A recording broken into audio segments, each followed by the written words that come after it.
marna la oranayo war farxad la suga haddana war kala soo baxayo dardarma dibadda maan haynay dadka jaysayadu marka runtii wixii ugu weynaa sugaynay madaxweynuhu ku ballan qaaday wuxuu aqoonsi inuu dalku helo arrimaha dibadda ee xiriir la leedahay daawadayaal iminkana waxaa barbarkay taagan agaasimaha guud ee wasaaradda arrimaha dibadda iyo iskaashiga caalamiga ah ee Somaliland agaasima soo dhawow bal munaasabadii 18 May baynu ku sugannahay iminkay soo gabagabowday bal ugu horeyn fariinta shacabka u dirayso iyo dareenkaaga okay waa mahadsanay horta runtii shacabka waan u hambalyaynaya hambaliyo ballaaran baan u dirayaa sidoo kale mahadnaq baan u dirayaa runtii sida sharafta leh qarannimada leh dal jacaylka leh ee u diyaar garoobeen ay uga qayb qaateen ee u xuseen waa arrin runtii aan meelo badan ka dhicin waa arrin naadira runtii wufuudii faraha badneed noo yimid ilaa shalay ilaa daraad markay arkeen dhalinyarta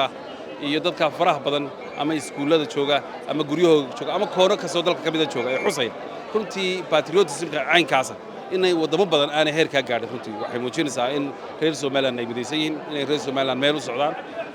waa wax runtii aad iyo aad loogu farxo sidaa daraaddeed waxaan u dirayaa hambalyo waxaana leeyahay dadaalka si labalaba hadaalina sanadkan markaan aqoonsiga helnay waxay muujinaysaa wixii aan doonay in u kacno inay heli karaan insha Allah wax ka badanna markasta inuu gacan ma haysqabsano in dadaallo meel fog weyn gaadhin wasaaradda arrimaha dibadda Somaliland intii aadamka xilka haysteen ictiraafkii bay keentay dad badan arrintaa way ku hambalyeynayaan bal maxaa soo oran kartaa wasaaradda arrimaha dibadda intii aadamka timaadeen maxaa ka bedeshay wasaaraddu kaliya ma aha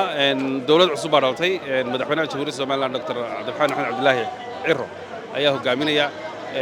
sumcadda iyo sharafta iyo wax kasta u soo kordha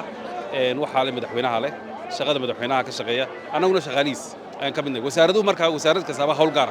ayay madaxweynaha ugu igmatay marka runtii wixii ugu weynaa sugaynay madaxweynuhu ku ballan qaaday wuxuu aqoonsi inuu dalku helo arrimaha dibadda ee xiriir la leedahay sharaf bay noo tahay runtii madaxweynuhuna inuu dadaal badan geliyey annaguna runtii aanu arrintaa maanta ilaahay nagu sibay inaan Somaliland inaan joogo warar badan baa soo baxaya oo sheegaya in marna la oranayo war farxad la suga haddana war kala soo baxayo dardarma dibadda maan haynay dadka jaysayadu warka ugu culus bishaarada ugu weyn ee Somaliland rabto waxaa afkiisa ku jirta oo inoo sheegay madaxweynaha markii ku habboon tahay